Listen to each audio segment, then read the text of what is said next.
है या वो किस जाति का है, कृपया करके कम से कम इस बात में तो जाति मत लाइएगा, धर्म को भी। अरे बिहार सरकार से ये अनुरोध कर रहा हूं, बल्कि इसे चाहे आप विनती समझे, विनम्रता समझे या आप गुस्सा समझे, जो भी समझता है समझे, क्योंकि इस समय मेरा परिवार, मेरा पूरा भोजपुरिया समाज वहां पर इस परेशानी से जूझ रहा है, वो झेल रहा है। तो मैं आप सभी से निवेदन करता हूं, मैं खास तौर पर अगर मेरी आवाज बिहार सरकार तक पहुंच रही है तो मैं आप सभी से निवेदन करता हूं, मैं खास तौर पर अगर मेरी आवाज बिहार सरकार तक पहुंच रही है, और जो भी लोग इस वीडियो को देख रहे हैं, जहां तक मेरी आवाज पहुंच रही है, आप सभी से बोलूंगा कि मेरी इस आवाज को और आगे तक पहुंचाएं, कि ताकि ये बात बिहार सरकार के कान पर, ये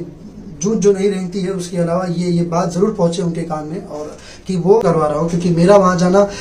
वो माहौल डिस्टर्ब कर देगा, माहौल बिगाड़ देगा, इसलिए मैं वहां नहीं जा रहा हूँ। लेकिन आप सभी, जहां तक भी वीडियो पहुंच रहा है, आप सब भी भाई लोगों से विनती है, और इसे किसी और प्रकार से ना लिया जाए, इसी और किसी माध्यम से ना लिया जाए कि अरे ये तो बोल रहे हैं, ऐसा बिल्कुल नहीं। ये बात सीरियस की बात है, ये सोचने की बात है, समझने की बात है कि ये हर बात। हेलो गाइस, यह वीडियो देखने के बाद आप लोग कैसा लगा, तो अच्छा लगा तो लाइक और सब्सक्राइब जरूर